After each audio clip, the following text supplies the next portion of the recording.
Hello, I'm Kenric Nelson from Photrek, and the meeting today is to discuss threats to decentralization.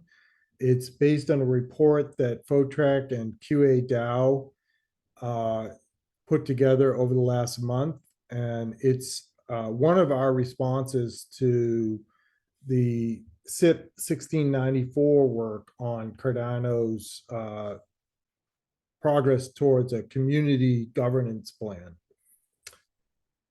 I'm going to approach this in a couple of ways for this meeting. Let me just kind of review what the content of the report is, and then we'll dive into more of the details to discuss.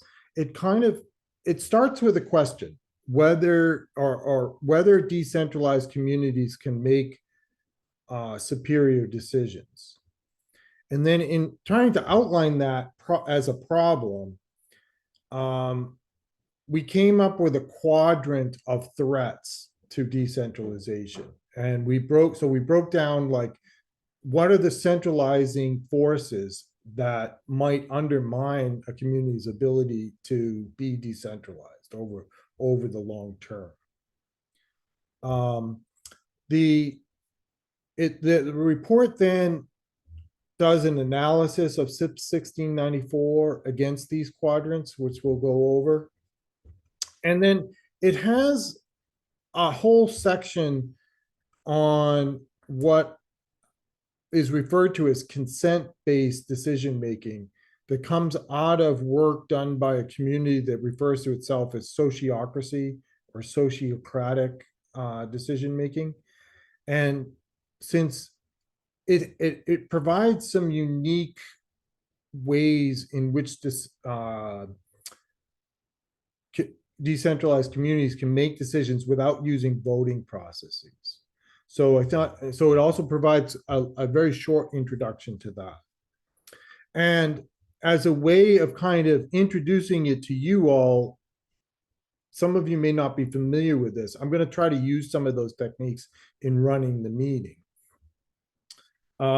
So what I'm going to ask up front as a part of this, one of the things that's distinct about the Sociocratic method is that when you have discussions, you try to allow room for everyone in a circle to contribute to the conversation. And so you kind of do it in an orderly way, rather than just raising hands and letting people volunteer to make comments. Now, that's not quite manageable with as large a group as this. So what I'm going to ask is that if you would like to be a responsive participant later in this conversation where you add your own comments or questions, I'd like you to raise your hand now. And actually, Stephen, if I could get your help on this, could you just jot down who raises their hand? So in other words, I'm asking now up front, some of you may prefer to just listen, and that's totally fine. That's absolutely welcome, and that's a great way to participate. But if you think later in this discussion you'd like an opportunity to contribute to the conversation, I'd ask that you raise your hand right now, and I'm hoping to have between 5 to 8 of you do that. So once I have about 5 to 8, then we'll move forward. So I'm also looking for some people who might be shy about that to kind of take the step and just volunteer to be kind of part of this conversation.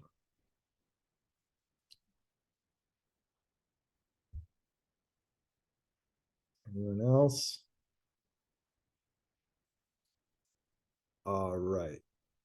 We have 4. I will go with that, and I will also open it up to others later on in the meeting. But I wanted to start with 4. And Steve, do you have their names jotted down? Yeah, I'm not sure if I can see everyone, but it's Ubio, Ed, Ken, and Yolo. Okay, super. Appreciate you can put your hands back down. And just as kind of a demonstration, the 5 of us are going to kind of go through this exercise as a kind of sociocratic circle. And that will kind of demonstrate that part of the report. And I'll kind of facilitate that as we go forward. So let me start with some background for everyone. Many of us have been involved in the Cardano community for several years, including myself. And as most of you are aware, in the early spring, the Federation announced that they are moving towards the age of Voltaire, where the keys, which are now currently held by the Federation, will be transitioned to a community governance. And the proposal for that community governance is called CIP-1694, which was the birth date of Voltaire. Joanna and a few others here were participants in a workshop that was held in March in Colorado. There's been several workshops. Hopefully you've had a chance to attend some of those throughout the world now, and there's more to come. I would encourage you to participate in those. And then there's going to be a follow-on workshop in Scotland to kind of process all the input that the Federation has gotten from the community. And I have confirmed that I'll be going to that, as has Joanna. So in response to this, and again, just a little bit of background, there's three components to the governance. There is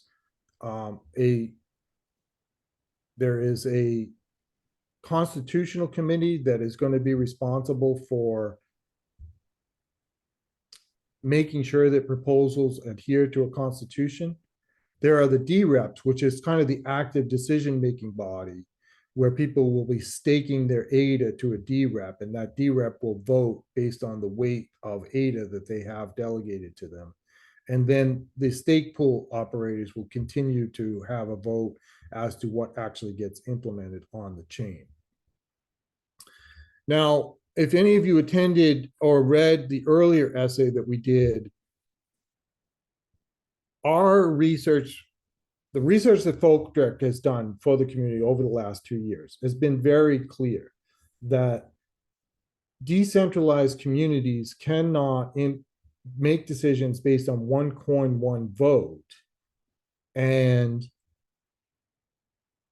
even, I don't think you should really even call that decentralized, but it certainly will not stay over the long term decentralized. And many of you probably have seen that analysis, that because of the power law tails in wealth distribution, combined with nonlinear effects in voting influence, the combination is very centralized around a few parties who control the most coins.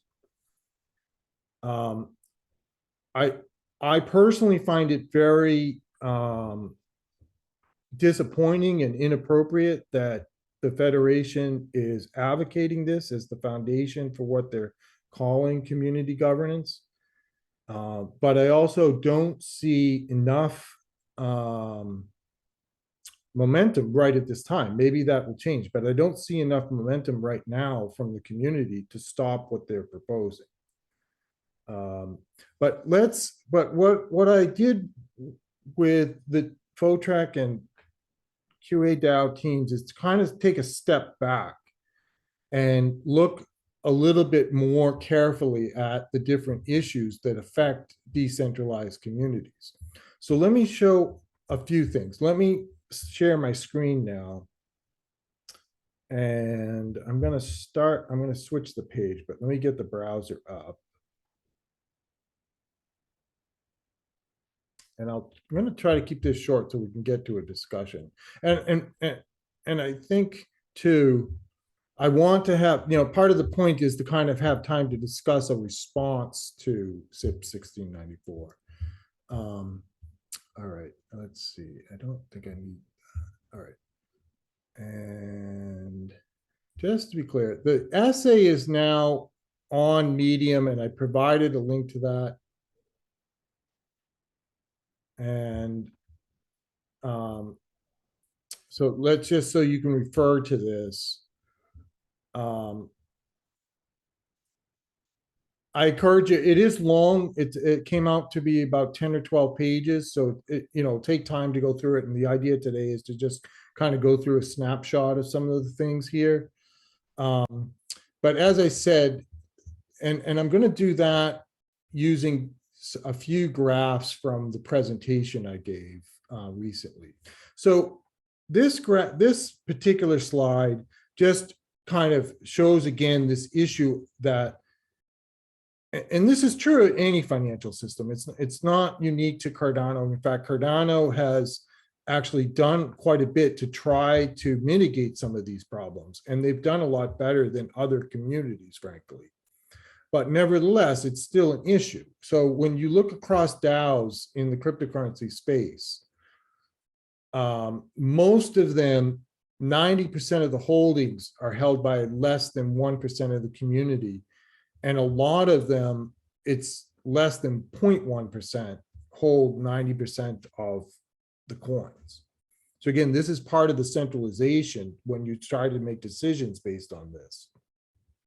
If you look at the largest ones, Cardano is doing better on this issue, but it's not close to something that would be acceptable as a foundation for making community decisions. So on the Cardano network, 1% of the addresses holds 84% of the coins. And if you go up to 10% of the addresses, that's 96% of the coins. There are currently approximately 4.5 million wallets on Cardano. So if we look at 10%, then means 400,000 wallets, and 0.1% means 40,000 wallets. Many of us here are actually probably in that 1% to 10%. So I don't know exactly where I fall, but I think, from my own personal holdings, they're probably above this. They're probably within this 10%. I'm not sure if they quite reach the 1%. So on the one hand, many of us who are active in the community, you might initially feel like, well, maybe this isn't such a bad thing because I'm actually going to be part of that 10% that gets to be a participant in the decisions. But let me caution you with another graph, and where this can become even more egregious and frankly, where more analysis is needed. This graph comes from the SingularityNET community. Now, that's a lot smaller community, but in their most recent fund, they had one wallet that completely dwarfed the entire community. Fortunately for them, they don't use one coin, one vote for their decision making. They started right from the beginning to use the square root weighting that we had been advocating. And that changed the proportionality of votes, where this one wallet still was quite dominant, but at least the community in its aggregate could have a voice in there. And it did have an impact on the way funding was allocated in this round. So let me now then get to the heart of this essay. And I guess I'll start and I'll kind of close it here. I view that threat as what I call, or we're calling, an internal and private threat. In other words, it's a threat within the community that a group of individuals or small groups will have sufficient power to dominate the system. And in this regard, CIP-1694 is extremely weak. It accepts this from the start as a vulnerability that they've chosen to live with rather than trying to address the threat. And so in this part of it, I regard this as a very serious threat to Cardano now, given that they're amplifying it. And I'll say one more thing on this, and maybe I'll pause here because I've gone quite a while, and we'll do kind of a round and reflection on this before I go into the other ones. A lot of people in the community seem to have the misconception that the stake pool operation is one coin, one vote. It is not. The stake pools are saturated in their profits as a protection against this threat to make sure that hundreds, and now we actually have thousands of pools were able to run successfully and have, and I'm not saying that there's 3,000 pools running right now. Probably a lot of them aren't profitable, but the fact that they're running does contribute to the security of the network.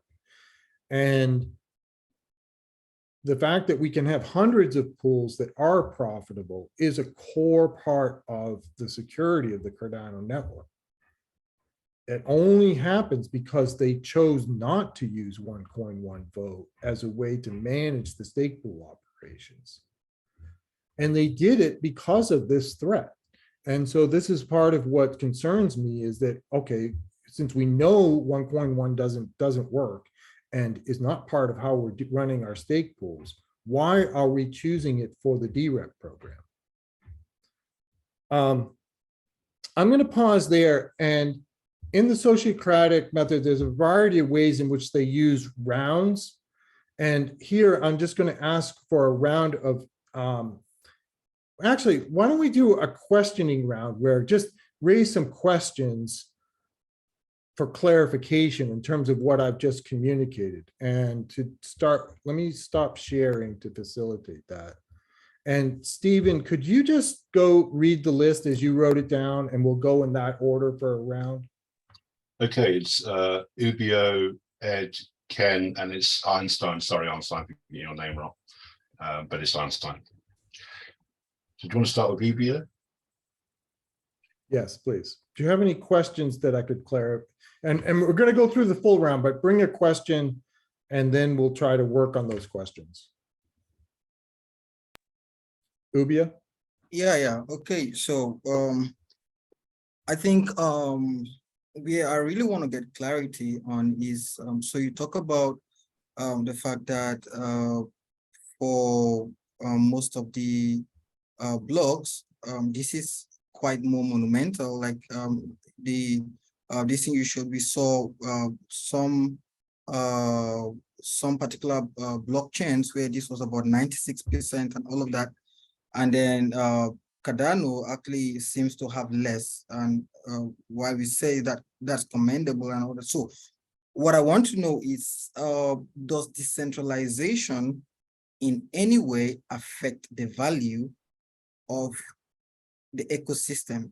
So I think you're talking about the effect, but I want to bring up the direction of value. So because I want to know, as we get much more decentralized, of what value does that bring into this into the ecosystem? Does the Cardano ecosystem become much more valuable in terms of both the token worth and every other values that you may want to put? Or so what?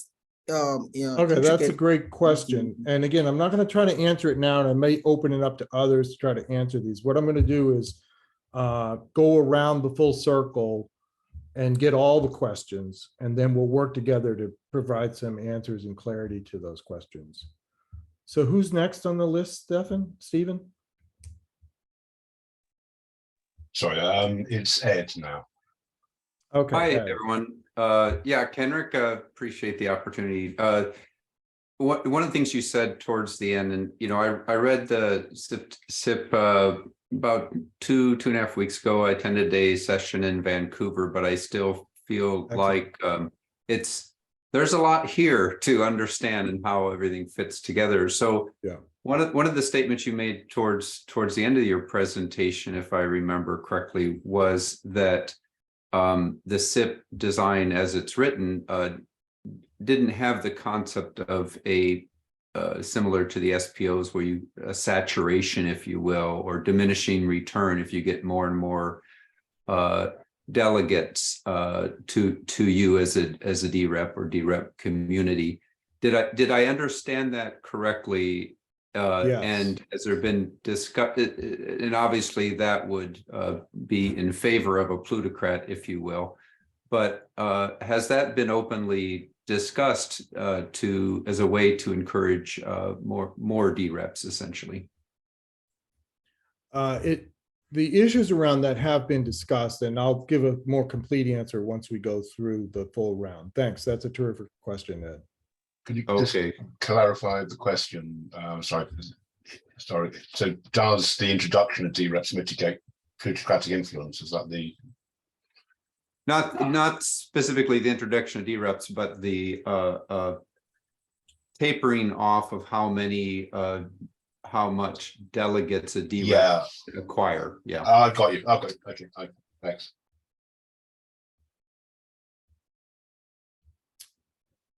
And who's next?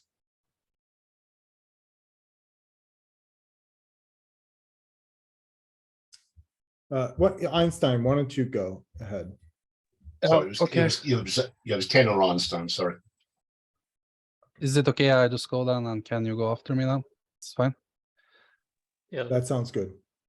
All right. So thank you, Kenric, for doing this. My question, what I'm pondering about when I'm viewing this is like, do you think quadratic voting matters more on voting that are on rights or essential functions like security, compared with, for example, how funds are spent proportional to your ownership of those funds? Because I think this is important for this debate, but because I'm really not sure on the answer on that one either. I've been thinking about that a lot lately. That's an interesting question. Yeah, so let's dive into that too. Excellent question. And Ken? I'm curious about how much the balance of powers between the different groups and the governance with the 1694, how that would affect the outcomes of votes, like whether or not that will have a major impact on the discrepancies in the distribution of ADA and how that affects votes. Okay, let me try to clarify the question. So you're interested in, try to state it again, Ken. I lost track. Just basically how the balance of powers between the different groups is in the governance structure of 1694, whether or not that would offset anything that voters could do to disrupt the system, like voters with, what the distribution of power is. Great. Okay, excellent. All right, so we got a good set of questions. Could you restate? Sorry, could you restate Einstein's question? I'm taking notes here and listening at the same time. Oh, good. So, okay. Thanks, so what was Einstein's question again? Sorry. Should I repeat it? Yes, please. Thanks. Yeah. So does quadratic voting matter more on votes on rights or essential functions like security parameters, compared with funds based on your proportion of those funds? Yeah. Okay. Great. Thanks, Einstein. Great. So why don't I'll give a first response to these questions, and then two of my co-authors, Stephen and Joanna, are here. They can also contribute. And then either after this round or later in the conversation, we'll open it to others in the group. So a couple of questions here, and let me, I think maybe I'll even start with Einstein's question, is that there are several different categories of the kinds of decisions that are going to be made. And the focal point of the way the workshops are going and what the Federation is looking for input is to set decision parameters around that. You know, a threshold. So assuming it's going to be one coin, one vote, they're looking at somewhere well, it can range. Each one is going to be different, but a majority vote, for instance, would be 50%. Super majority would be 66%. There might be others that have a lower threshold. So now it's an interesting question whether if we're advocating the quadratic voting, whether that should be applied in all cases or just some cases. Now, getting to, and I'm gonna, the question regarding, has this been discussed? Yes, there's been a lot of discussion around the implementation of one coin, one vote, and what the potential problems are. Here's the response back that I received from the development team, including Charles himself, is that while they recognize that there are weaknesses in one coin, one vote, any other solution requires identification of who the dReps are. And they have made a decision that at this stage, they do not want to require identity for the dReps.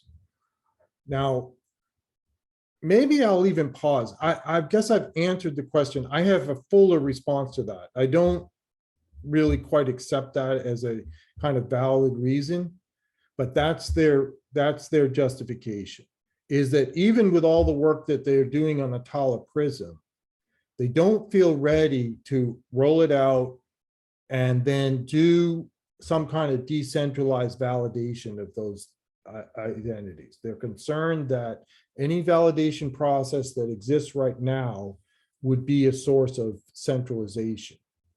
So that's the justification they've given. And one other note I'll say related to that, and it's interesting now that the Catalyst program has deferred implementation of the dReps. They were originally planning to saturate the amount of delegation that any one dRep was going to have, and they were planning to do essentially a KYC identity of dReps. And we do that in the Catalyst program, right? If you get funding, you're required to do a proof of life. So we are using identity in this community already. But again, it does require that there's a central group that's validating those identities right now.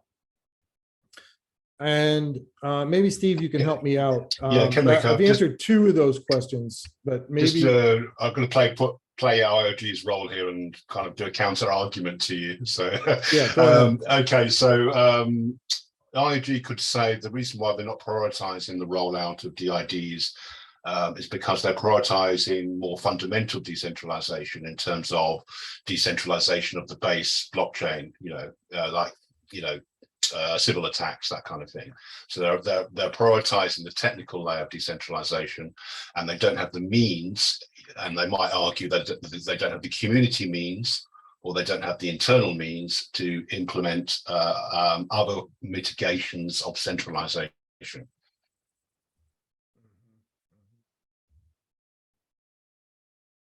Can you remind me, Steve, what the other two questions were? And then, Joanna, I'll go through them. Yeah. First question is by Ubio. Does decentralization affect value in blockchain ecosystems? The second question is, Ed, do dRep stake limits mitigate plutocratic influence? And I think that referred to, I'm not sure if that refers to Catalyst dReps or Cardano dReps. Yeah, and that's what I was trying to get to is, our team has advocated quadratic voting as a solution to this problem. But the other solution that's already implemented in the stake pool operations is saturation. Saturation of the profits in the case of the way the stake pools run, or you could just saturate the number of delegates that your one dRep can acquire. That's right. In the Catalyst dRep proposal, although this has now been paused, there was work being done on imposing limits on the amount of stake that a dRep could have before they, which would then, their voting power would then decrease or end at a certain point. The third question is Eystein's. I mean, I'm not sure. I think we went through those. We'll go back to the first one and let's make sure we address that. I just want to mention fourth is Ken, what is the balance of power between different governance groups and what offsets undue influence of a particular party? The first question is again, UBOs, does decentralization affect value? Yeah. blockchains. So the value, let me go to the value question, because that's kind of where I'm going to talk about this a little bit more when I talk about the other threats. So one of the comments that's made up front in the report is kind of the following premise, that if a decentralized community is going to be healthy and grow and survive over a long term, it has kind of two requirements. You have to be able to percolate good ideas from the community up to the top and then have those approved and implemented. That's number one. And that's where you get to the idea, you have to be creating value. The community has to be creating value.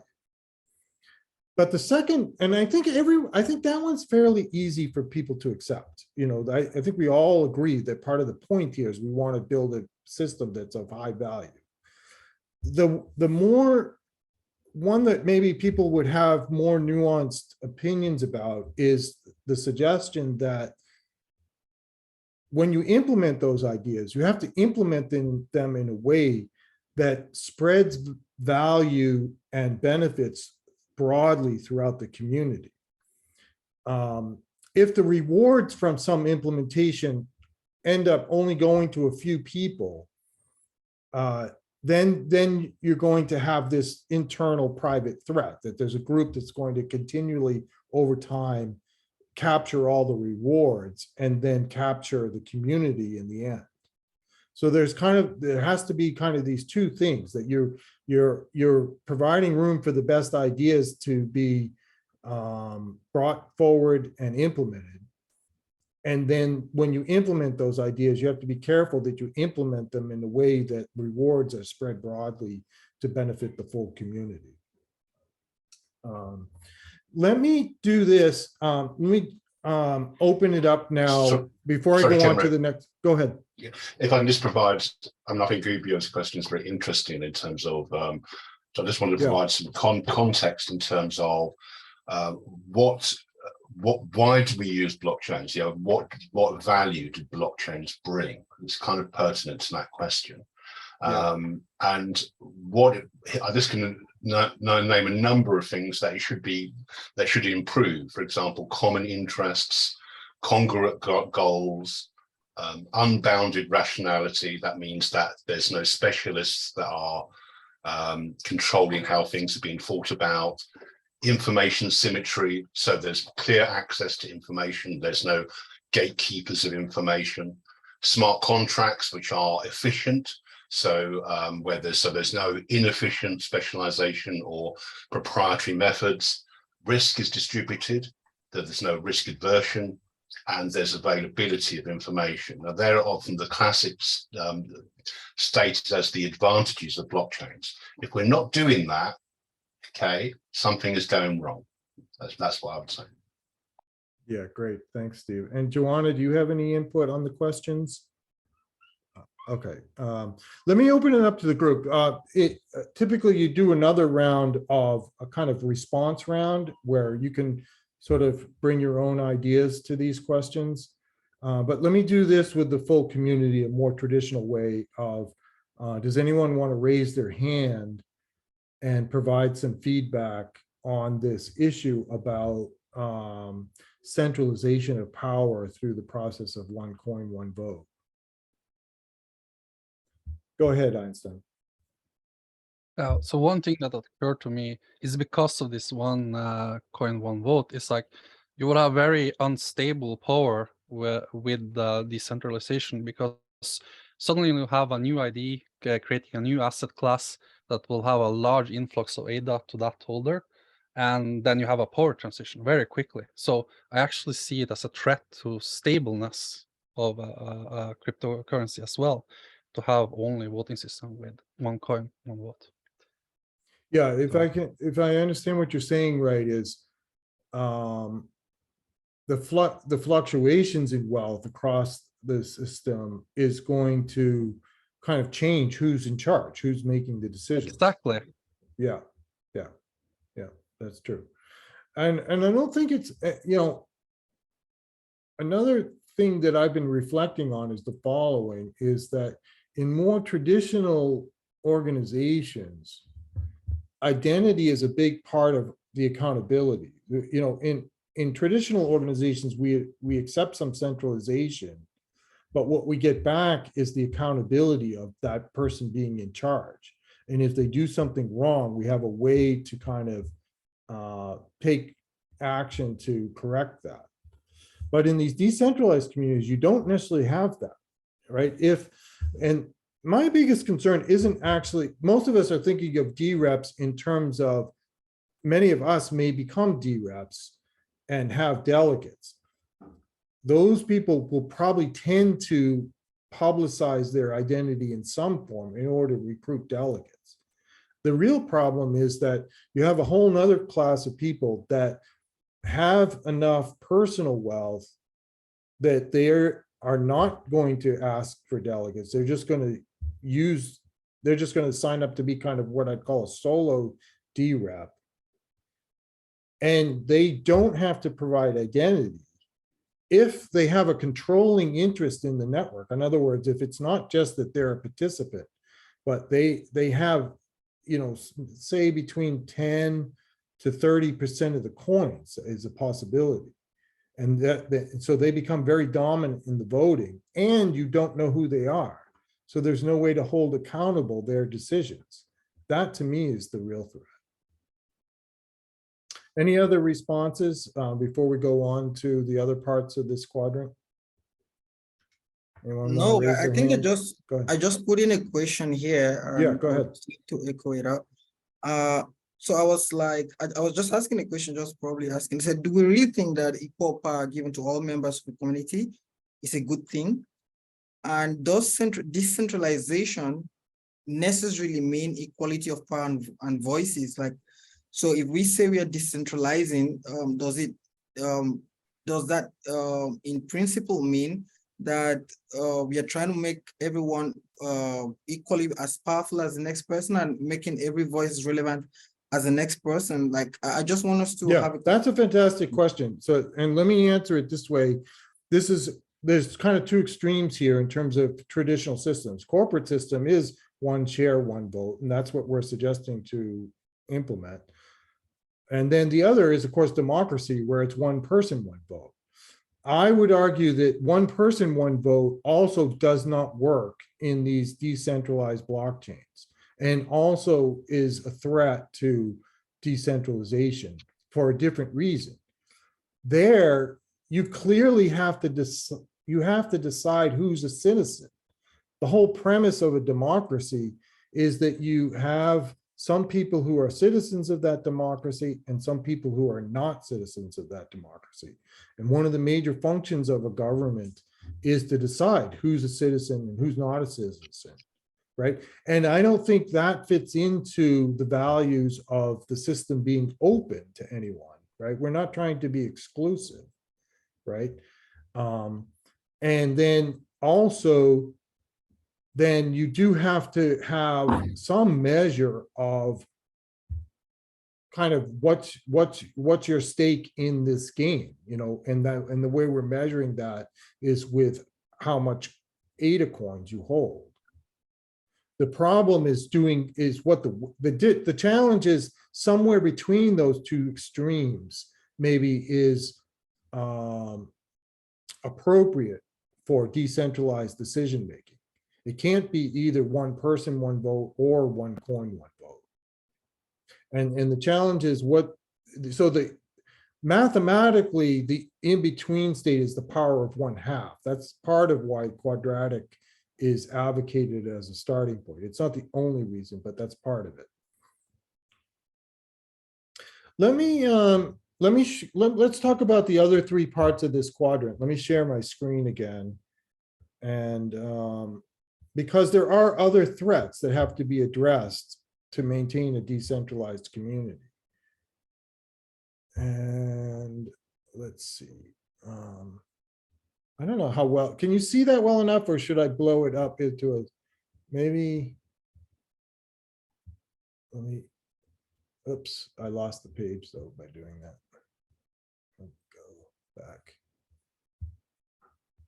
All right, let me just stick with it this way. Can you see this adequately? Is that large enough? Okay. Yeah, but you could full screen your browser would help. Yeah, that's fine. Yeah, let me try that. It's pretty full. I was trying to switch it to slideshow, and for some reason it's not cooperating. There we go. All right, maybe that'll be better. Just give it a moment.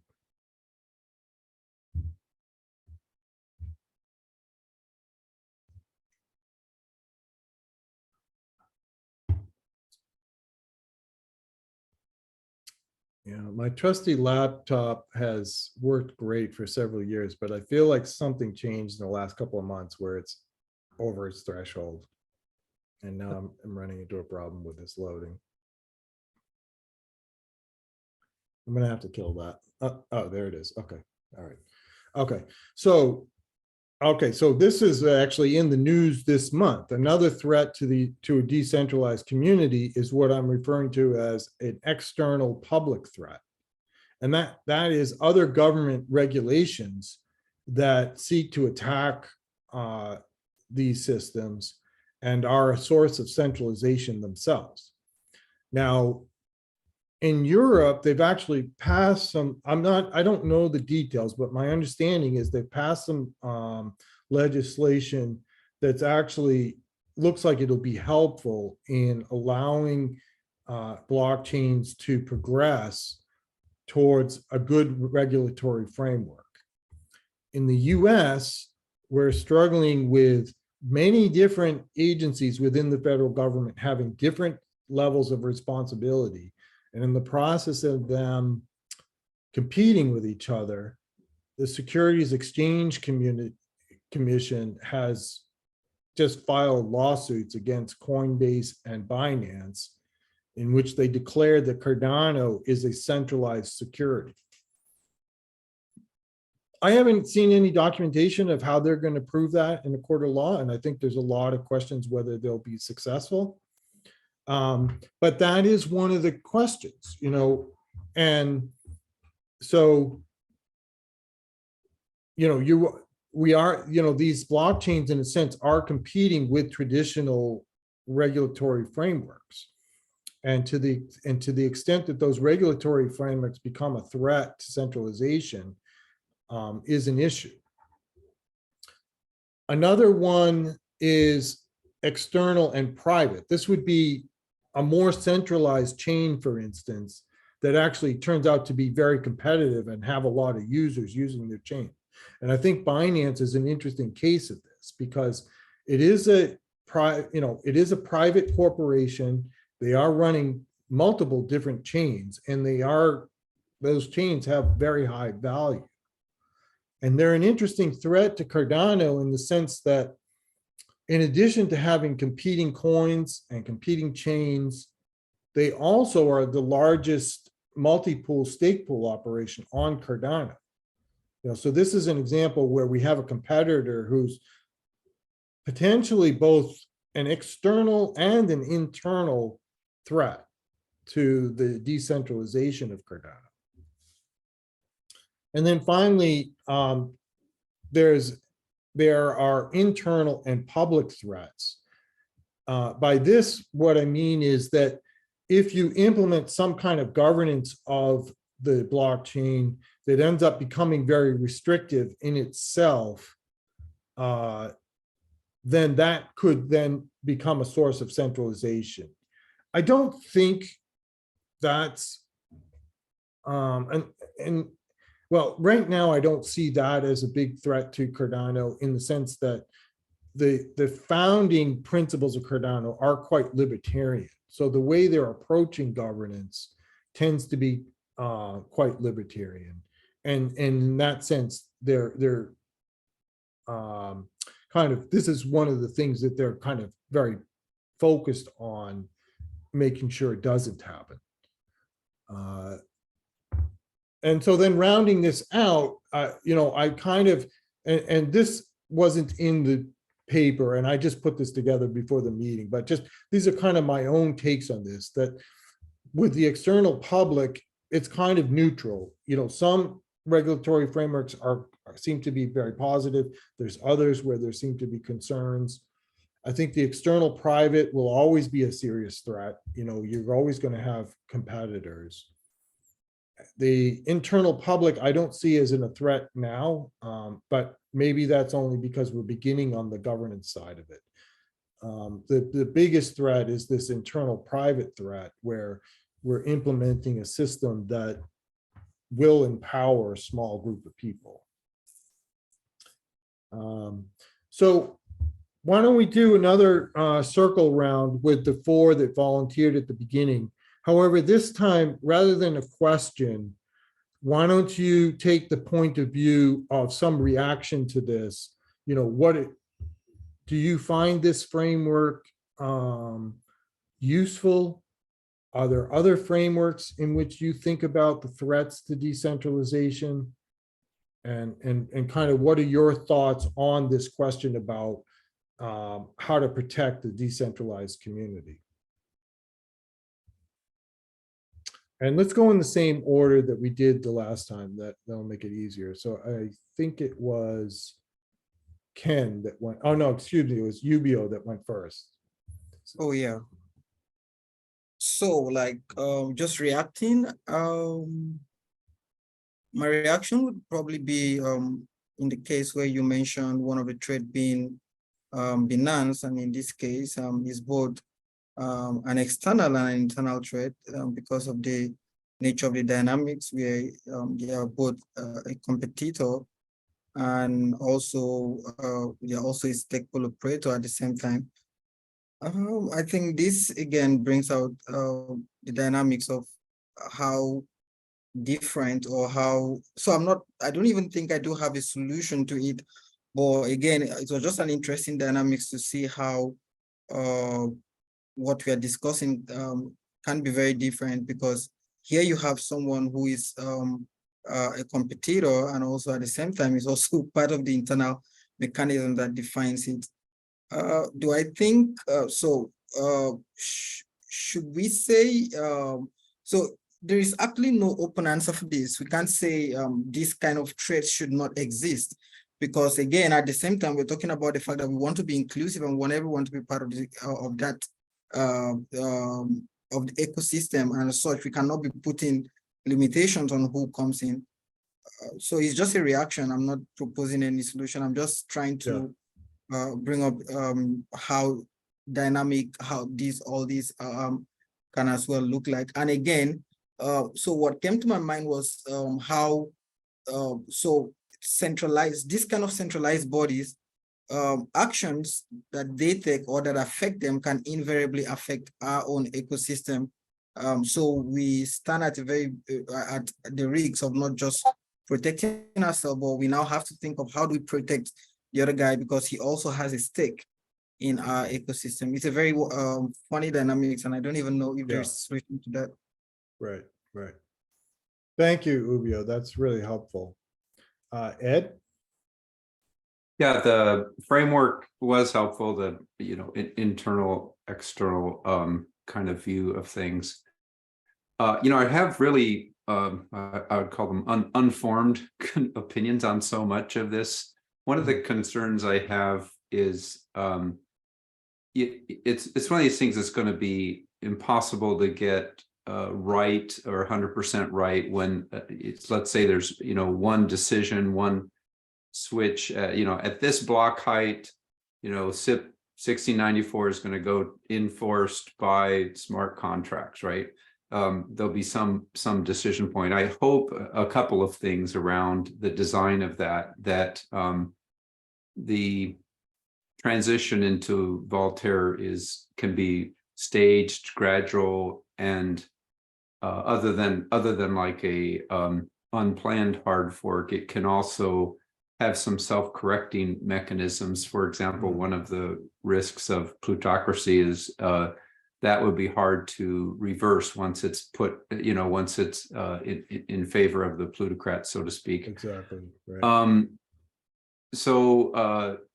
There was in the CIP itself, I didn't see anything about a transition plan, so that's so critical.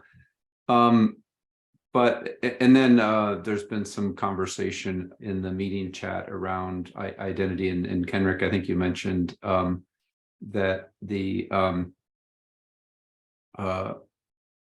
group of Cardano Foundation and IOG and Emergo kind of just appears to have decided, no KYC or no DIDs at the moment, if I understood you right, is well, there's a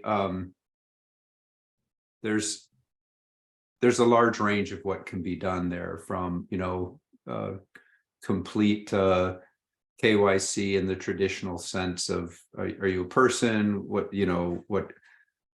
your name, are you a legal entity, where's your former, there's that kind of more formal KYC to just attestations from your social network, for example, that you're a person and that you're trusted. So there's a whole range of things that can be done to help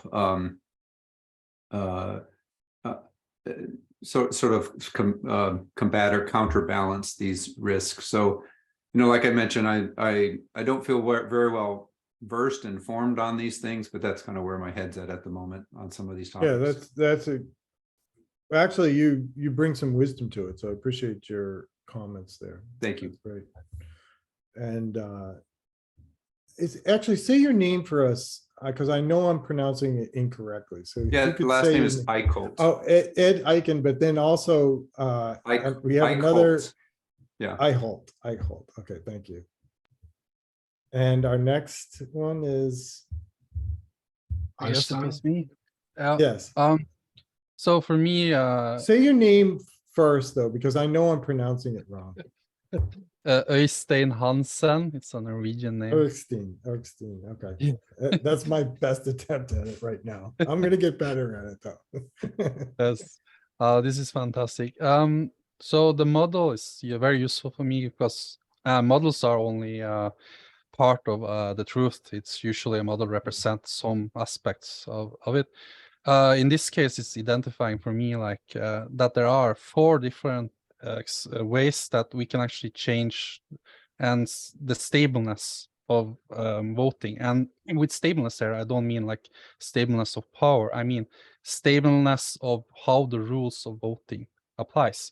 And for me, this says to me, we as a community need to have more voting methods because the examples given are real.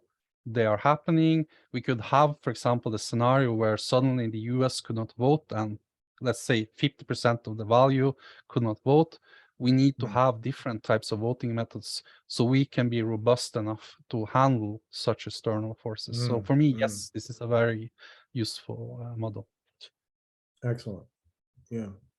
Thank you, Eystein. And finally, I think it was Ken, right? Yeah, Ken. Can you provide your reaction? I think that those are good. I think maybe a few things that I would look at besides those is, one thing is what are the incentives behind people making votes? So like you maybe it's money, maybe it's abilities of the blockchain. Like if you classify what the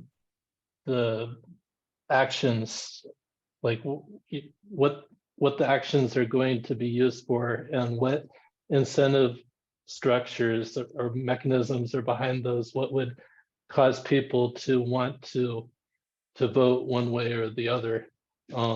Like I think, I don't know, that might go beyond just looking at the voting, but like you're talking about people's behavior and why people would behave in a certain way. Also, another thing would be, what are the reach of the effects for any given action of governance, like whether or not it affects everybody in the Cardano ecosystem, or it only affects a certain subset of the ecosystem. Excellent. I mean, Yeah, I think all as of these were really terrific comments. And then maybe Stephen or Joanna, do you want to add anything? I just wanted to to- respond to Ken a bit there because it was Yeah. interesting his point about the effects of different influences and contributions of the ecosystem. And there may be it made me think of how homogeneous should a decentralized system be, and how heterogeneous should it be. So, for example, if we are looking for decentralized governance, then that kind of means that you don't have centralized governance. So it means that you are not going to make the same decisions in the same place at the same time necessarily. And also the decisions you do make will be pertinent to a particular part of the community, perhaps. As you say, Ken, it may be pertinent to, okay, I've got a community over here which has its own interests, its own skin in the game, if you like, and other parts of the community don't have those interests and don't have the knowledge, and so they should not, even an ethical question, they should not participate, whereas some people should participate, even from an ethical perspective. So it's not just simply, there's not what we want to avoid, or actually is one answer. And that's the problem. We seem to be falling into the one answer trap.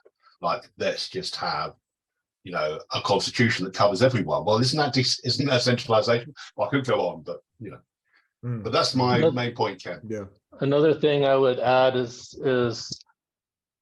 whether or not the larger community has time to voice their opinions and time to assess the changes that are being proposed. Yeah, and that gets to how I want to kind of the last part of the meeting here is, what should our response to this be? And there's two aspects of this. I'm going to review what we recommended in this report, but I'm also going to say up front, these recommendations do not currently have support from the Federation, certainly. So they're not working on this. And I don't see enough support from the community to really counteract what the Federation is recommending. So I'll sort of review again what the Federation is putting forward, and then how our recommendations differ from that. But I'm also interested in what we'll do. This last round I'll do is kind of a mix. In the Sociocratic principles, you work as a peer-to-peer circle, and anyone in that circle can propose an action that the group is going to take to kind of advance their objectives as a circle. And then at the same time, anyone in the circle can object to that proposal. And once an objection is raised, you have to work as a team to overcome those objections before you move forward with a proposal. And this is where it contrasts with voting. In voting, once you reach some threshold, then that's the decision, and everyone kind of lives with that decision, even if they had objections. Here, instead of voting, what you're trying to do is come to a point where any objections that someone feels would hurt the group are resolved before you move forward. On one hand, maybe it's a little bit slower process, but at the same time, what I'm in practicing is it with my own group within Photrek, what I'm learning as a leader is it forces me to be an active listener rather than a passive listener. Because if I give room for people to have real objections, and I put on myself the need for the group to resolve those objections before we move forward, I can't just be passive in the sense of hearing, but then ignoring. So that's a segue. Let me show our recommendation and how that contrasts with what the Federation is putting forward. And then I'd like to do a round of either a new proposal, like if you have a new idea, or an objection to what we're proposing. Because, and I won't, but, and then maybe we'll just open it up at the end to a discussion of like, how should we respond as a community? What should I I just want to next do? highlight a question from, well, kind of, I think it's a question from Jonathan in Yeah. chat on MBOs, members-based organizations. And so I just, I mean, it's not, the question I suppose is how that would fit in, Jonathan? It was more who is the federation that's being referred to here? Who's included? Okay, when I say the Federation, I'm referring to IOG, Cardano Foundation, and Emergo. Those three organizations were formed in a federation to found and currently manage the network. The MBOs are also part of the future governance plan, but they're not specifically part of CIP 1694. They're the way Charles referred to that is that you should think of it as MBOs, plural, that they are planning to kind of initiate an MBO, but the community is also encouraged to start MBOs that would form, you know, but those are kind of advocates for different things, not necessarily the formal governance. And for context, the term MBO is derived from the Linux Foundation structure originally, and it was referring to different levels of membership based on financial contribution or stake. But obviously, this is a different meaning of the term. Yeah. Okay, let me share my screen again.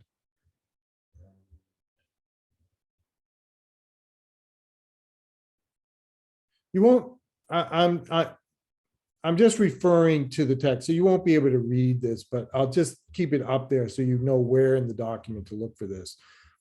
There's essentially three recommendations made of modifications to CIP 1694. Regarding the Constitutional Council, right now that is proposed as a one-person, one-vote body that will vote as to whether proposals adhere to the Constitution. So there is a one-person, one-vote component to this governance plan. We make the recommendation that this be modified to a consent-based decision body using the Sociocratic principles. For the reason that, first of all, it's presumed, I'm thinking, well, I don't know the exact number, but my understanding is it's going to be between 8 to 15 people that will be on this Constitutional Council. So it's the right size for it to form a circle.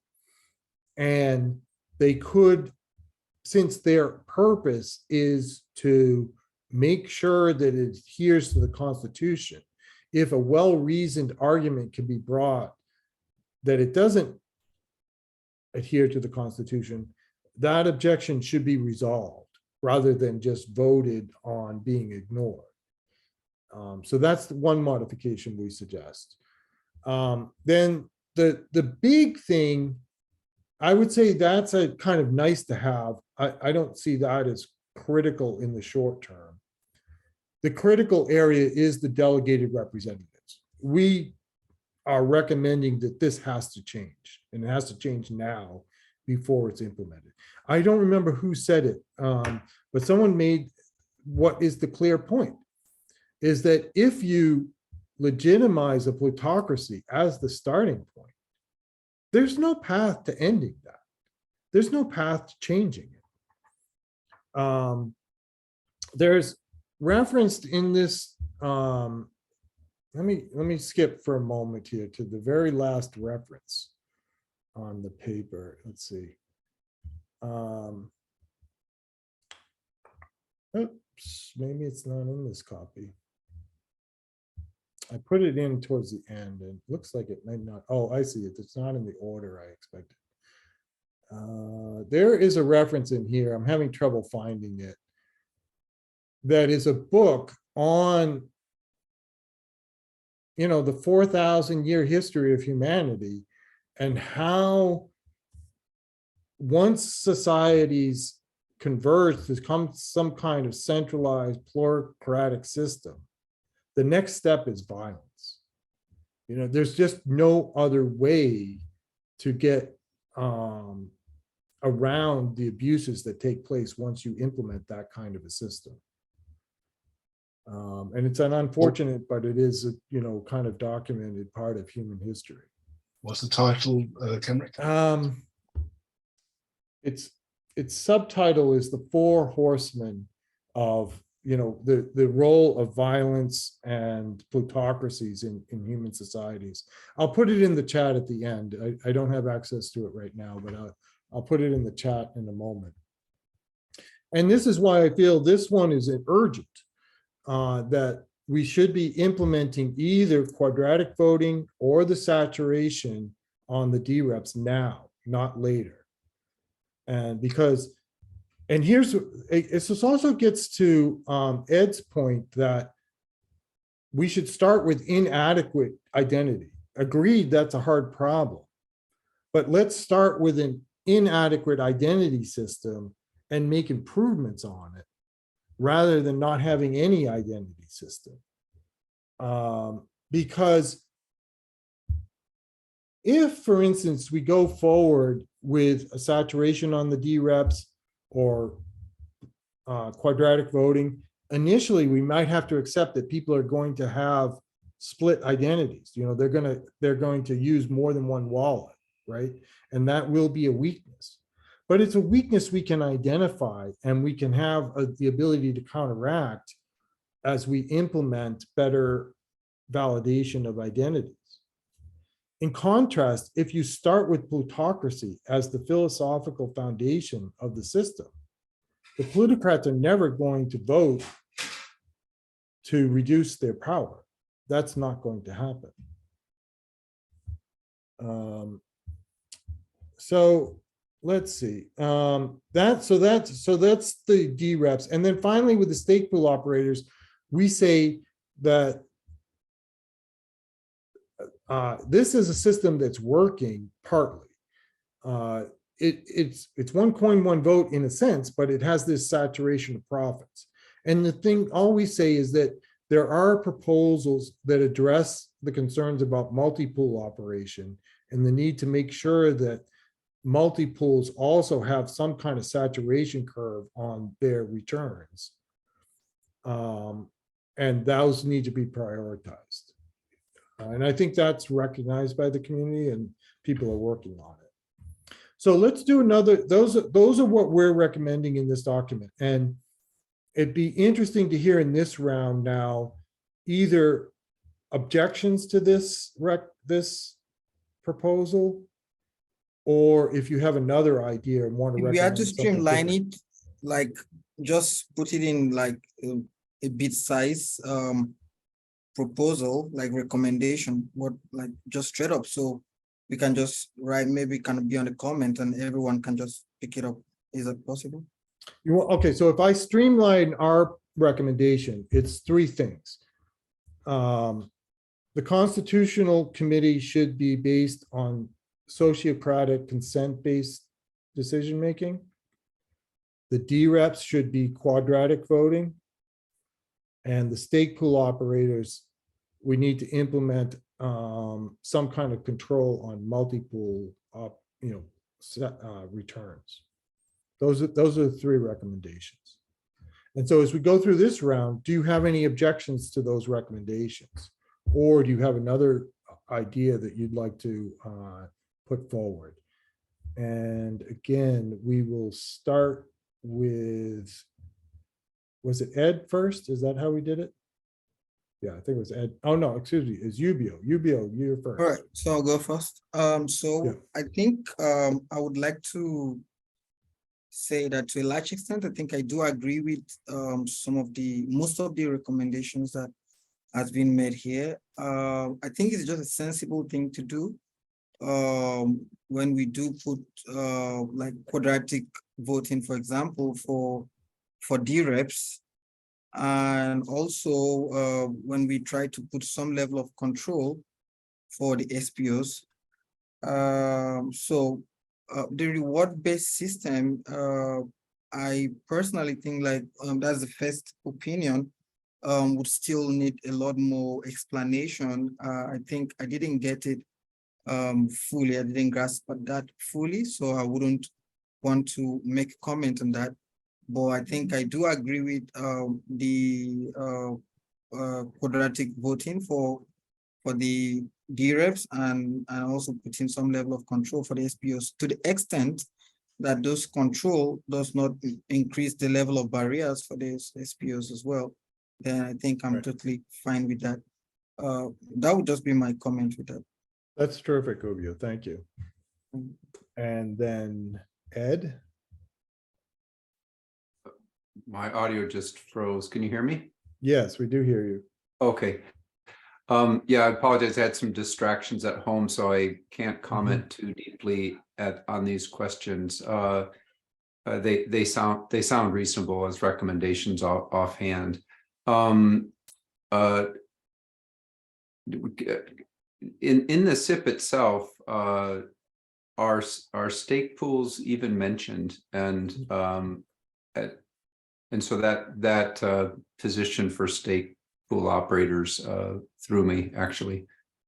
Okay, yeah, let me just clarify that. Yes, stake pools are explicit in the proposal, and it's considered like a 3 branches of governance. Yes, okay. We make the analogy that in this report that the stake pools are acting like an executive branch in the sense that they actually run the network. The dReps are acting like a legislative branch in the sense that they're going to make the rules. They're going to vote on the rules. And then the Constitutional Committee acts like a judicial branch in the sense that they're going to be a check on the legislation, that they're only making rules that adhere to the Constitution. Okay, that's helpful. And then they, depending on the nature of the proposal, the different roles of those 3 branches kick in differently. Yeah, there's different ways they interact with each other with the different, there's like 7 different governance actions that this group will be able to do. Okay, yeah, great. But as to your basic proposal, I didn't hear anything objectionable, but I haven't thought about them deeply because of some distractions at home. Okay, So that's all I have to say at the moment. Thanks. great. Thank you, Ed. Eystein? Okay, I'll try to play a bit devil's advocate here. Super. That's the point. Yeah, exactly. So for me, the main counter argument is that there's already this mechanism of social pressure. So what we see already with multiples is that there is some social pressure against these multiples when they are identified, and there's an external force trying to get some of the delegation out of these multiples. However, it's not fully working. You can definitely see there's some centralization. I will argue the same thing you could say about dReps. Like, you would, in the CIP estimate, there would be 5,000 to 10,000 dReps, and it's encouraged to identify you in some way, and they don't rule out this could be a DID, but they don't say it should be a DID either. So the underlying tone is that there will be some social pressure to be a public figure. But that's the devil's advocate part of it. But when I put my mind to counter that again, I would say that's a very fragile system to base yourself on social consensus that can change at any moment, especially if the incentives turn towards value creation for you.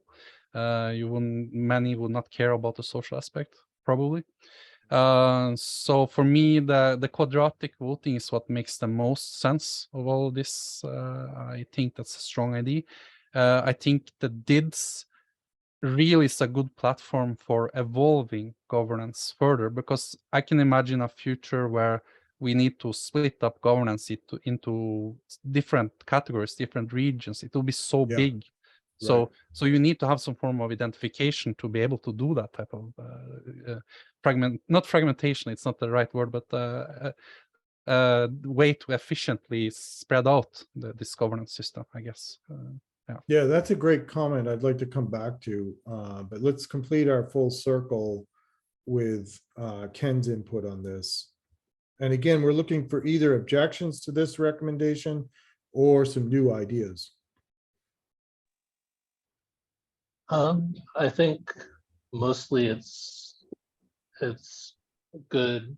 The only thing that I'm worried about is with the DIDs, you've usually got like having a decentralized issuance of the DIDs. I'm not sure how easy it is to do something like that. Like you have to have, usually you have a centralized authority that's issuing a DID so that they can actually prove that the uniqueness of the individuals involved. So like, I don't know, like if you want the trade-off between allowing for people to maintain their anonymity as well as proof of uniqueness, I'm not sure how to balance that. Yes, right. And that is the objection that's been raised by the design team in terms of why they're not implementing either quadratic voting or saturation. And I concluded my presentation last week by saying that decentralized validation of identity is a critically enabling technology for decentralized governance. Just want to say, so go ahead, hands Steve. up. Yeah, Yeah. Ed's got his hand up, and also then to go on. Yes, Ed I first, see yeah. that. And yeah, so let's come back to them. Ed, why don't you go, and then I do want to open it to the rest of the community here. And so we'll go with Tegegne next. Go ahead, Ed. Yeah, thank you.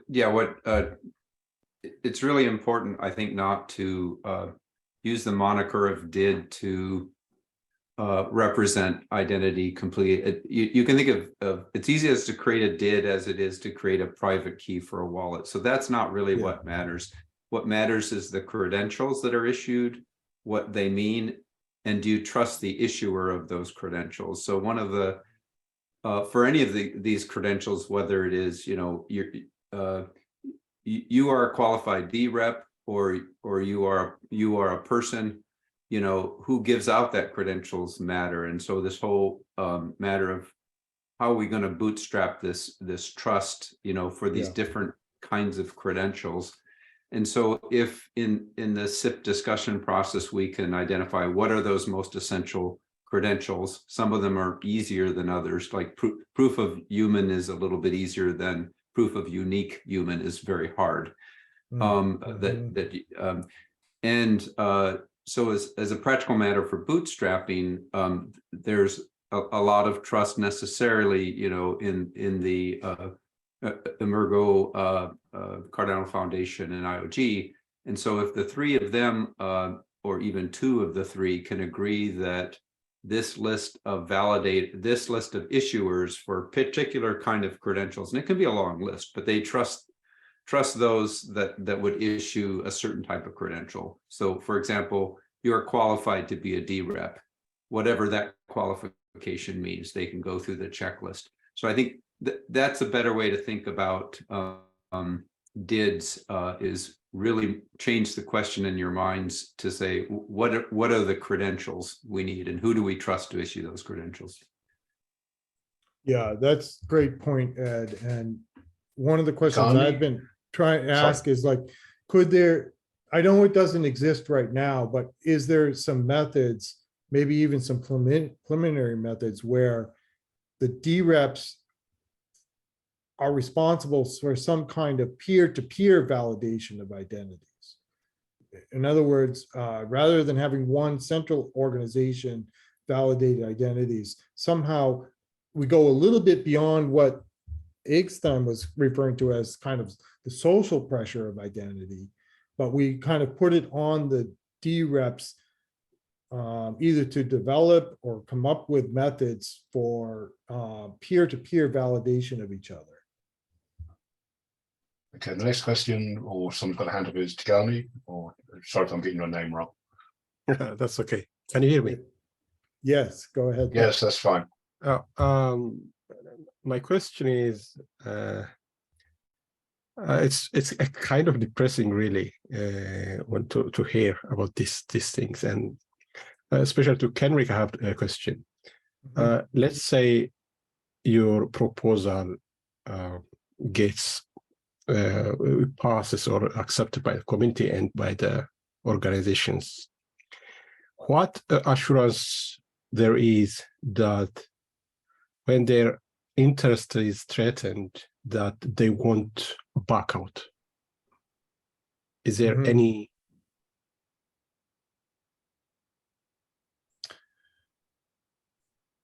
Do you mean the interest of IOG, Tegegne, or whoever the 1%, when something that when interest is threatened or when there is interest to be gained, then people can change their principles.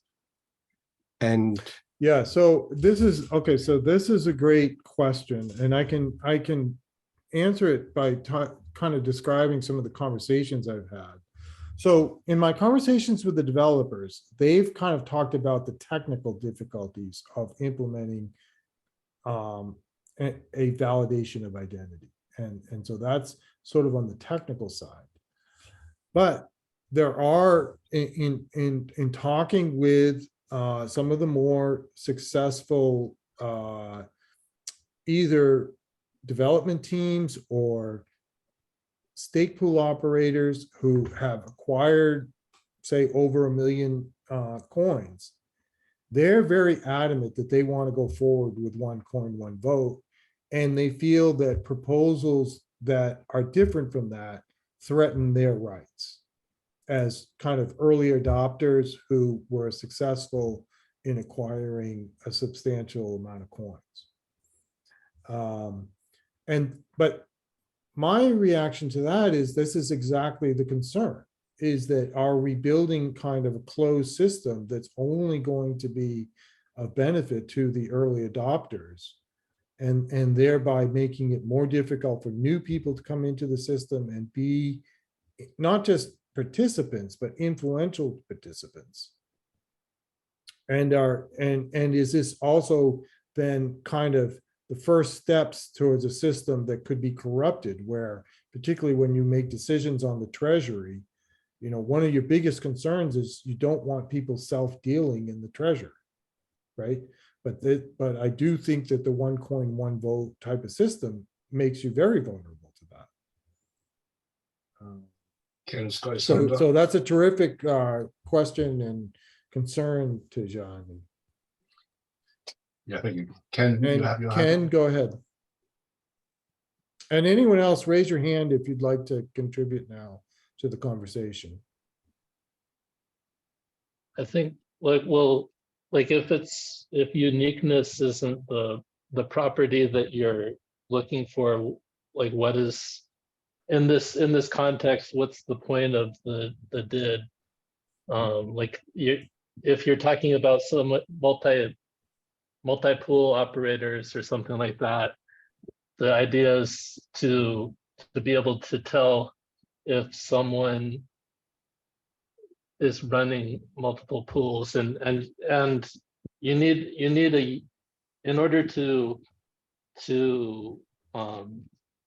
classify something as unique, you need a unified perspective, like to be able to categorize it as unique. Because if you have multiple different issuers of the did, then like it opens up a vector for people to be able to get identified more than once in different places if it's truly decentralized. It's not decentralized if you have some way of proving that the uniqueness is shared between the different issuers. And I'm not sure what the point of issuing a did in this context is if it's not uniqueness. Right. So I think I've been wrapping my head around so many things, solutions that we're bringing up and the problems. I think somehow we may have to resolve to maybe using a hybrid method or a combination of different methods. I just realized that a one method fit all may not really work in this situation. Yeah. For example, so we talked about the proof of humanness and the proof of unique humanness, for example, as these are just two different things. And I haven't got to realize, like when I was just rambling through the question in my head, I got to realize even if we get to develop a system that proves the uniqueness of the humanness, it does not even it does not answer the third layer of the problem, which is the who is influencing that unique person. So I can have I can create a civil this thing and put unique humans, but they are actually there representing me. So and with while decentralizing the power and giving them the ability to be able to contribute and all of that, so it still does not totally solve the problem, because it's if you layer down, there's still more layers of how this can work. So I'm thinking, I was quite interested when you talked about the peer-to-peer verification for the dRep system. I'm thinking about the quadratic. I'm also thinking about like the unique identification. So I'm thinking like, why can't we just bring all of this together? Because we are trying to protect the ecosystem, and we're trying to protect something very valuable to us. And so there is a place where this part of solution has its own weakness. It can be covered by another one and all that. I just feel like we shouldn't stop it at one layer. This may need 2 to 3 layers of protection around it, and we should go all out for it. Yeah, I like the way you frame that, because I agree with you that there's no perfect decision-making process. And because of that, it's important to have different processes. You know, so that was also, in terms of trying to frame a recommendation, I felt it was important that the 3 different branches have 3 different distinct methods of decision-making. Because the way you design a decision process affects what the outcomes of that process are. And that's why the recommendation has 3 distinct processes. The stake pools are 1 coin, 1 vote, but it's saturated how many votes you have because of the profit saturation. dReps, we're recommending the quadratic voting, which is unique and has its own structure of how influence is distributed. And then finally, the consent-based decision-making, which we've kind of demonstrated here today. The final steps of it we won't do today, but you would, or maybe we'll even talk about it a little bit, is like you would kind of decide what the action of the group is going to be once all the objections have been resolved. I think in a broader sense, there's the question of what is the blockchain for? Like, what is the commons? And also, when you're asking the question, like Nassim Taleb in Skin in the Game, he refers to, I can't, maybe Joe will know the author who I'm thinking of about the commons, but the commons differs depending on where you are, where are you zoomed into? Okay, what is the context? And there may be a context which is fundamental about the chain. Ostrom, that's right, yeah, they're Ostrom. So if we're talking about very obvious things on chain, like don't break the chain, we might all agree on that, as that might have a very broad commons, but then the commons changes depending on how we use the chain. Okay, I suppose the threat is if we accept a tripartite system, like where the analogy between an executive and whatever, then that will embed itself. And that will be the end of the story, because it will then perpetuate itself, because that's how it will see the commons. Yeah. Let me ask this final question to the group. And given, we went through the round where I tried to elicit objections, and there were some concerns, but I don't think there was a strong objection to what we're recommending. So then we might, if this was a recommendation that we want to support, what's our way to do that? And particularly, let's focus on the dRep issue, because I think that's the one that's sort of immediate and quite essential to the whole design. My forecast right now is that despite the objections that our team and others have raised, sometime later this year, Cardano is going to implement a dRep program based on 1 coin, 1 vote, without any saturation.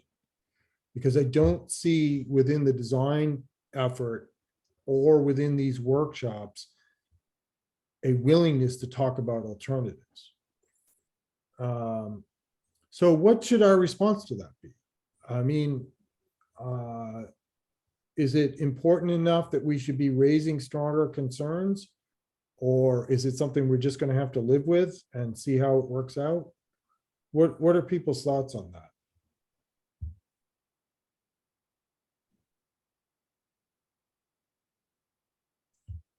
Go ahead. You're on mute right now. Go ahead, Ed.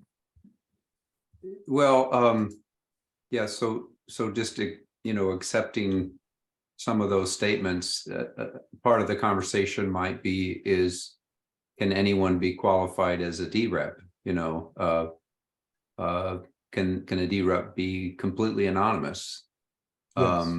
Other than some identifiers such as a blockchain address, right? Can they be completely anonymous, or is there some minimal profile that can be at least inspected or challenged? I would go further and say, like I said, the last round is there should be some credentialing process for dReps, and that could be part social, or it could be some other qualifications. How You froze there, but we did get your point about the need for some sort of credentialing process. Yeah, and so you could just turn around the question is to say, is there any credential that a dRep requires? The answer right now is no. They're very explicit about that. All you need is an address, and there probably will be a deposit. So you have to make a deposit. But yeah, this is the question. Whether I've framed it in my own mind, it's sort of, well, do we have a right to know who the governor is? It's sort of that's my question. Go ahead, Eystein. So I'm thinking like you are probably correct. This is what I predict as well, that we will see dRep implemented as is, likely 1 to 1 coin. I think what we need to do is to demonstrate how quadratic voting is better.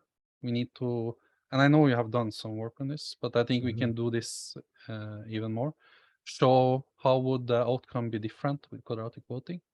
And we need to show it in a way that makes people participate. So we create quadratic voting opportunities, and we show how this creates a better result.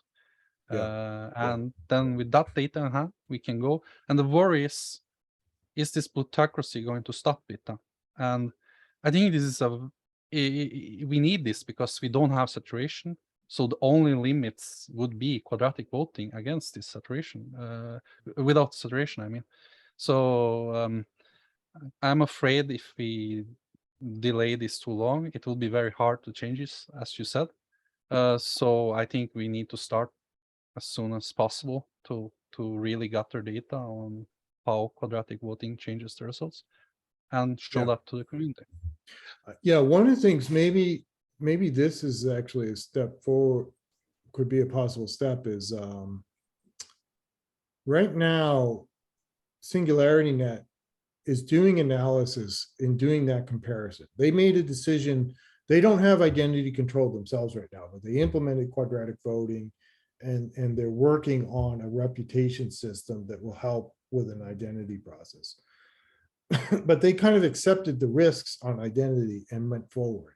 But they're also, after each round, doing analysis of comparing what the decision outcomes would have been between one coin, one vote and quadratic voting. And they did see some important differences in this round.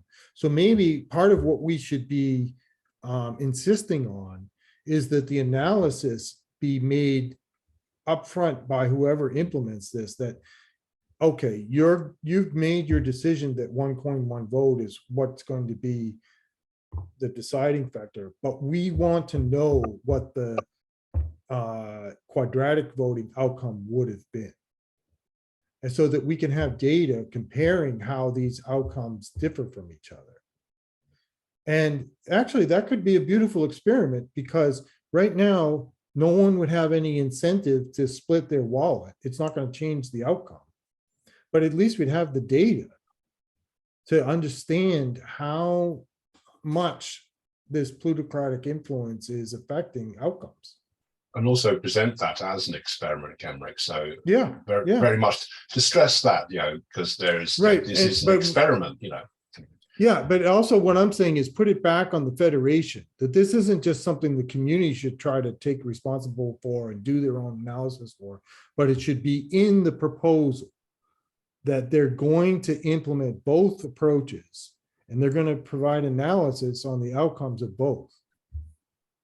That might be realistic, at least there's some, might be at least a step. Yeah, I think it's not, we still got time to make these kind of voices to be heard. The summit is here to be here. So I think these are some of the conversations that should go on in the summit as well, and in our different conferences or workshops.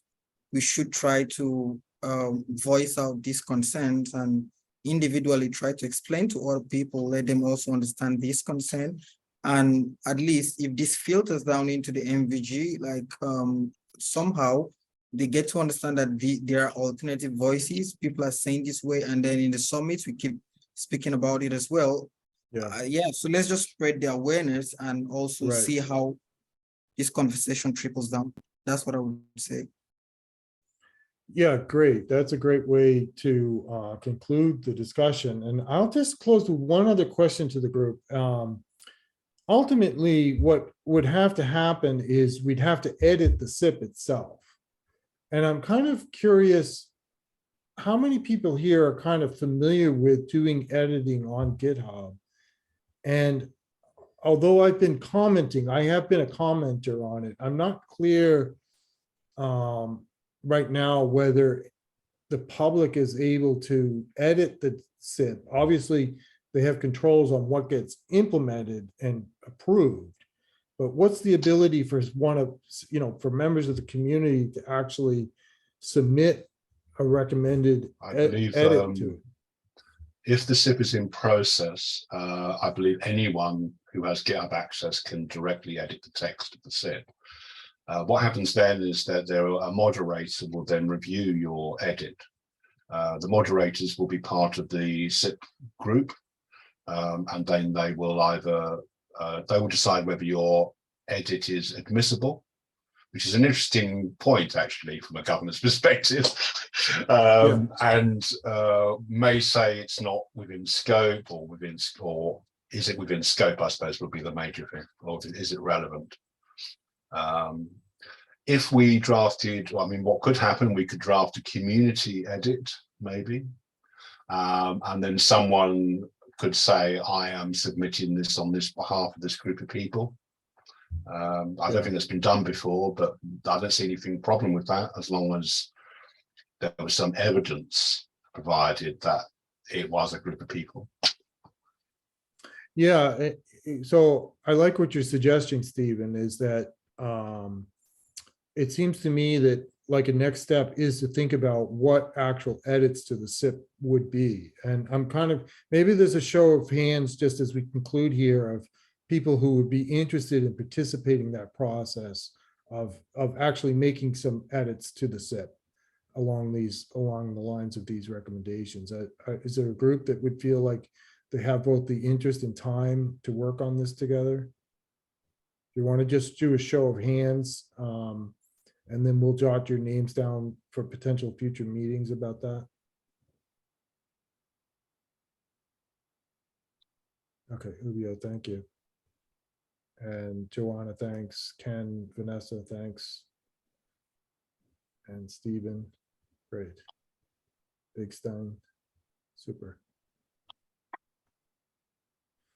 So we'll be continuing this discussion. I'll be attending the workshop in July. I'd encourage you, if you haven't already, Joanna is planning to host a virtual conference. I don't think she set a time yet, but that might be. It's on Tuesday. On Tuesday this week, next week, actually, on the Tuesday the 20th. And is that an open to anyone, or is it for a Yeah, particular of region? course.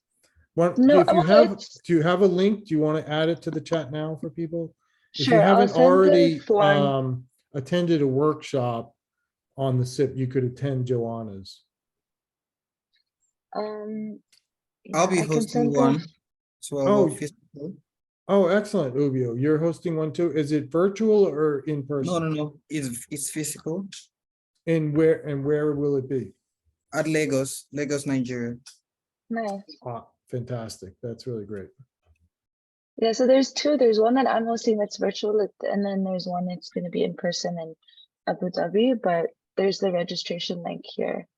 And I Okay, did want super. to add one more thing, and maybe this warrants a different conversation, but I feel like there's still a lot that needs to be discussed around the Constitutional Committee. I feel like that's the thing that there's, for me at least, there's the least information about, but I think they hold a lot of power given that they have the yes/no vote based on a constitution. Now, I don't know how that works. At the end of the day, constitution is going to be a living document. There's issues with semantics and words and how people understand things. And I think this Yeah. warrants a more in-depth conversation for, because to me, the Constitutional Committee have the final say as well with a lot of things. So You're absolutely right. maybe it You're warrants absolutely right. another conversation to dig deeper into this consent-based approach and how that could look like and the efficiency of it and whatnot, if you guys are interested for something like that. I agree completely. And I'll also just give a shout out to Vanessa's comment that another area where I think we can take immediate action is pushing back on the language of democracy and decentralization. Because on the one hand, the community people that is ultimately going to decide what this governance looked like, you know, they have the authority to push forward the system they want. But they also have a responsibility to be honest about what the system is. And when they use, certainly it's not a democratic approach. It's more of a corporate model. I'd like to think of it now as like an open corporation as opposed to a public corporation.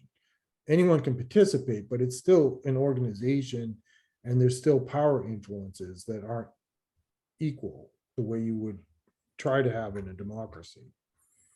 And even the language around decentralization, I think, has to be questioned. There are some things about it that are decentralized, but there are obviously other things that are quite centralized about it. I'd also like people to look out for the term democracy and how it's used by IOG.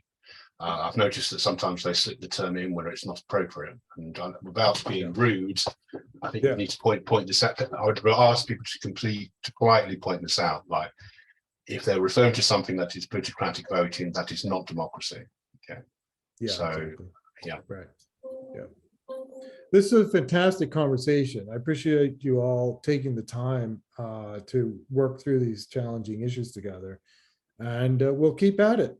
Try to build a system that's going to last a long time and Awesome. be Thanks so inclusive of the whole wide variety of communities that are part of the Cardano ecosystem. Thanks. Very All glad right. you're Thank here, you. Kenric. Thanks. Thank you, Bye. everyone. You Take can care. send me the recording, Kenric. Okay. Yeah. Okay. We'll get it published soon. Okay, thanks.